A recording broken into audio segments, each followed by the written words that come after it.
ഇജാസിന്റെ ചാനലിലേക്ക് എല്ലാവർക്കും സ്വാഗതം. ഞങ്ങൾ പാലക്കാടുള്ള കൽപ്പാത്തി തേരിന് പോവുകയാണ്.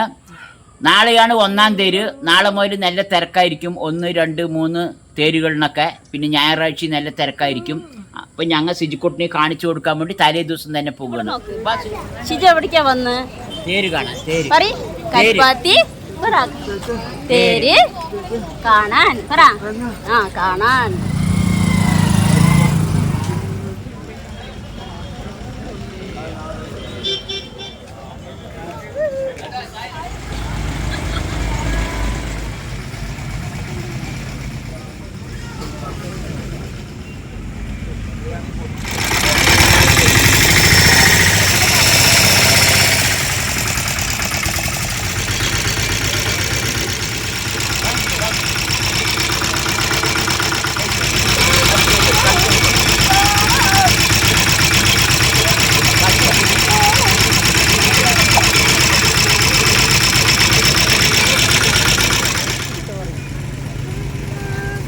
തേര് ഇഷ്ടമായാ?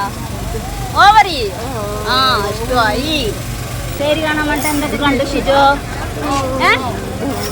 ഷിജു എന്ത് കുടിച്ചു ഇവിടെ വന്നിട്ട്?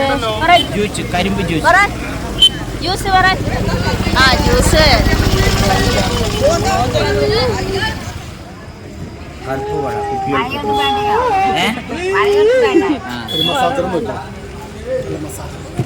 ഈ മസാല വാങ്ങിച്ചിട്ടുണ്ട്.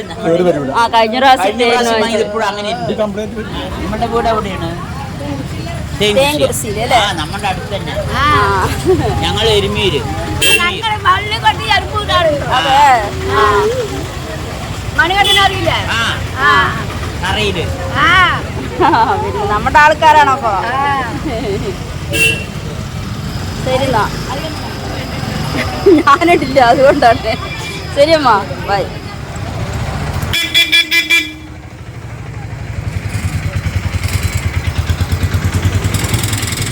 എത്രയാണ് പശുശാസ്ത്രം നോക്കാൻ?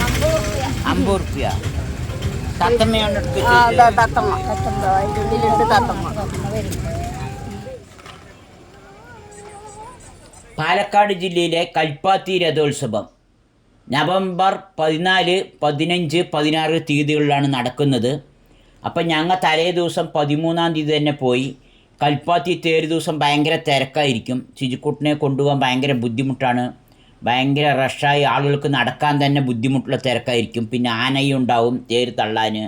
അപ്പം ഞങ്ങൾ തലേ ദിവസം തന്നെ പോയതാണ്. അതുകൊണ്ട് ഞങ്ങൾക്ക് സമാധാനത്തിൽ കാണാൻ പറ്റി. തേരുകളൊക്കെ അലങ്കരിക്കുന്നേ ഉള്ളൂ.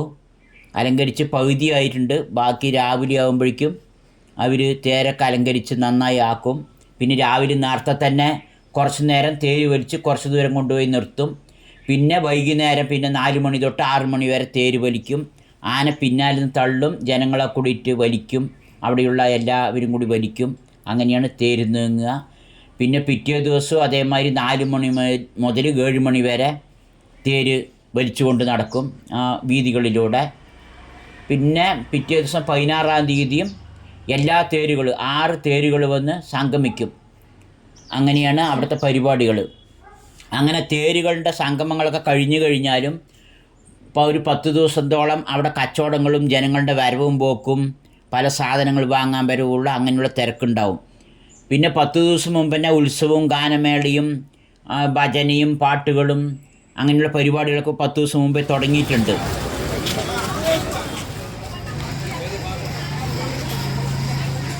അപ്പോൾ രാത്രി 7 മണിയായി. അപ്പോൾ ശുചിക്കുട്ടനെയും കൂട്ടി അവിടുത്തെ ഒരു ഹോട്ടലിൽ പോയിട്ട് ആഹാരം കഴിക്കാൻ കയറിയാണ്. നല്ല ഹോട്ടലാണ്.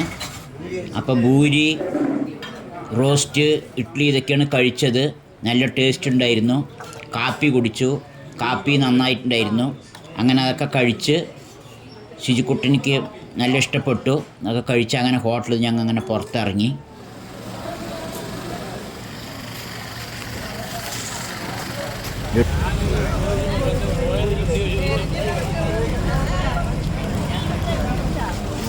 എന്താ കഴിച്ചത് ഹോട്ടലിൽ? ദോശ, റോസ്റ്റ്, പിന്നെ പൂരി. പൂരിയൊക്കെ കഴിച്ചു അല്ലേ?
ഇപ്പോഴിവിടെ നല്ല തിരക്ക് തുടങ്ങിയിട്ടുണ്ട്.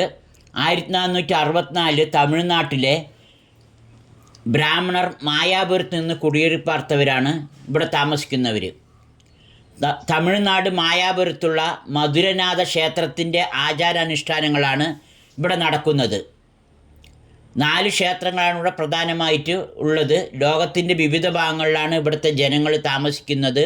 അവരൊക്കെ ഈ തേര് ദിവസം എല്ലാവരും ഇവിടെ എത്തും, ഈ ആചാരങ്ങളിൽ പങ്കെടുക്കും. തേര് വലിക്കാൻ അവരെത്തും.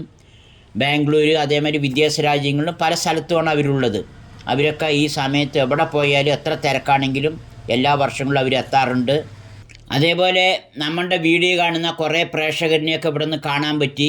അവർക്ക് ശുചിക്കുട്ടനെ വീഡിയോ എടുക്കലും ഫോട്ടോ എടുക്കുകയൊക്കെ ചെയ്തിട്ടുണ്ടായിരുന്നു. നമുക്കും അവർക്കും പരസ്പരം അങ്ങോട്ടും ഇങ്ങോട്ടും കാണാൻ കഴിഞ്ഞപ്പോൾ വളരെ സന്തോഷമാണ്. അതൊക്കെ നമ്മളിന് ഇഷ്ടപ്പെടുന്നവരാണല്ലോ. ശുചിക്കുട്ടനെ ഒരുപാട് പ്രേക്ഷകർക്ക് ഭയങ്കര ഇഷ്ടമാണ്. അതേമാതിരി എന്നെ ഇഷ്ടം തന്നെയാണ്. ഈ കയറിലാണ് തേരിനെ വലിക്കുക. എല്ലാ ആളുകളും കൂടിയിട്ട് തേരിനെ വലിക്കും. ബാക്കിൽ നിന്ന് ആന തള്ളുകയും ചെയ്യും. അപ്പോൾ തേരിൻ്റെ ഒരുക്കങ്ങളൊക്കെ ഇപ്പോൾ നടന്നുകൊണ്ടിരിക്കുകയാണ്. പിന്നെ നിറയെ ബലൂൺ കച്ചവടക്കാരൊക്കെ നിറയുണ്ട്. പലതരം കച്ചവടക്കാരാണ് ഉള്ളത്. എല്ലാതരം പല പഴയ സാധനങ്ങളൊക്കെ വിൽക്കുന്ന, പണ്ട് കാലങ്ങളിലുള്ള സാധനങ്ങളൊക്കെ വിൽക്കുന്ന, കളിപ്പാട്ടങ്ങളൊക്കെ വിൽക്കുന്ന കച്ചവടക്കാരൊക്കെ ഉണ്ട്. പിന്നെ അതേമാതിരി ഭയങ്കര തിരക്കാണ് ഇന്ന് തന്നെ. തലേ ദിവസം തന്നെ നല്ല തിരക്കാണ്. ഈ തിരക്കുകൾ രാത്രിയും എല്ലാ 24 മണിക്കൂറും ഉണ്ടാവും. രാവിലെയും രാത്രിയും എല്ലാ സമയത്തും ഇവിടെ തിരക്ക് തന്നെയാണ്. തേര് കഴിഞ്ഞ് ഒരാഴ്ച കഴിഞ്ഞാലും തിരക്കായിരിക്കും. അങ്ങനെ ബാബയ്ക്കൊരു ഡോൾഫിൻ മീൻ വാങ്ങി, ഹൈഡ്രജൻ ബലൂണ്. അതിന് 100 രൂപയാണ് വില. ഇങ്ങനത്തെ ബലൂൺ കച്ചവടക്കാർ നിറയുണ്ട്. അപ്പോൾ ഭാവിക്ക് ഒരെണ്ണം വാങ്ങി. പിന്നെ 600ഓളം വർഷം പഴക്കം വരും ഇവിടെ ബ്രാഹ്മണർ താമസിക്കാൻ തുടങ്ങിയിട്ട്. കേരളത്തിലെ ആദ്യത്തെ പൈതൃക ഗ്രാമമാണ്. ലക്ഷ്മിനാരായണ പെരുമാളാണ് ഇവിടുത്തെ പ്രതിഷ്ഠ. ഈ അമ്പലത്തിൻ്റെ തൊട്ട് തന്നെ പുഴയുണ്ട്. വലിയ പുഴയാണ്. മലമ്പുഴയിൽ നിന്ന് വരുന്ന പുഴയാണ്. അത് ഉത്ഭവിച്ച് വരുന്നതാണ്. അതിലൊക്കെ എല്ലാവരും കുളിക്കുകയൊക്കെ ചെയ്യും. നല്ല രസമുള്ള പുഴയാണത്. പിന്നെ ഇവിടെ നല്ല തിരക്ക് തുടങ്ങി. നമുക്കൊന്നും കുട്ടിനെയൊക്കെ തലയിലൊക്കെ വെച്ചിട്ട് പോകേണ്ട ഒരാൾക്കാർ. പിന്നെ വളകൾ, ബാളുകൾ, അങ്ങനെ പലതും വിൽക്കുന്നുണ്ട്. ഈ രഥോത്സവം മെയിനായിട്ട് കാണാനുള്ള അവസാനത്തെ ദിവസമാണ്. അന്ന് 6 തേരുകളും കൂടിയിട്ടാണ് സംഗമിക്കുക. അത് വരിവരിയായി നിൽക്കും, അലങ്കരിച്ച് പഴക്കൊല കെട്ടിത്തൂക്കിയിട്ടും അടയ്ക്ക കെട്ടിത്തൂക്കിയിട്ടും അങ്ങനെ പല വർണ്ണക്കടലാസ് കൊണ്ടൊക്കെ മനോഹരമായിട്ട് എല്ലാവരും അതിന് വലിക്കും. ജനങ്ങളുടെ ഒരേ തിരക്കായിരിക്കും.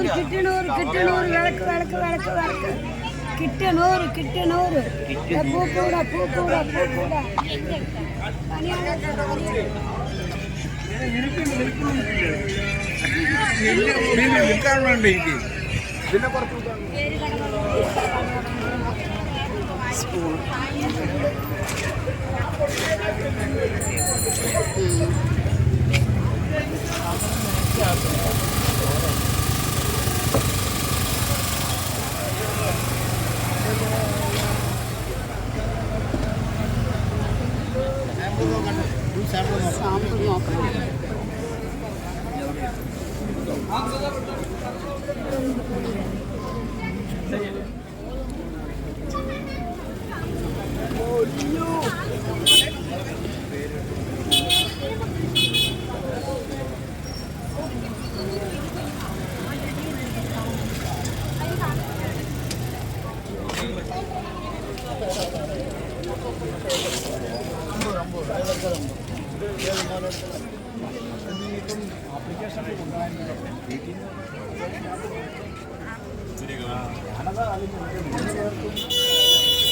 വരയ്ക്ക് നോക്കട്ടെ, ഊട്ടി വരയ്ക്ക് ടേസ്റ്റ് നോക്കട്ടെ, ഊട്ടി ഊട്ടി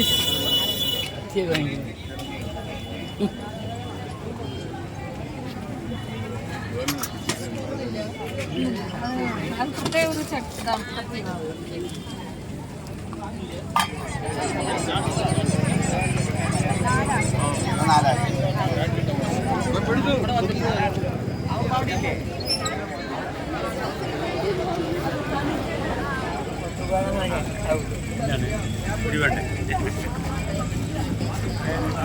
അപ്പോൾ നമ്മളിവിടെ പരിപാടികളൊക്കെ കഴിഞ്ഞ് വീട്ടിലേക്ക് പോകുകയാണ്.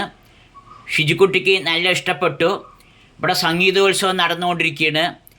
പ്രമുഖ സംഗീതജ്ഞന്മാരൊക്കെയാണ് വന്ന് പങ്കെടുക്കുക. നല്ല പരിപാടിയായിരുന്നു. അപ്പോൾ നമ്മുടെ വീഡിയോ ഇഷ്ടമായ ലൈക്ക് ചെയ്യുക, കമൻറ്റ് ചെയ്യുക, സബ്സ്ക്രൈബ് ചെയ്യാത്തവർ സബ്സ്ക്രൈബ് ചെയ്യുക. Thank you.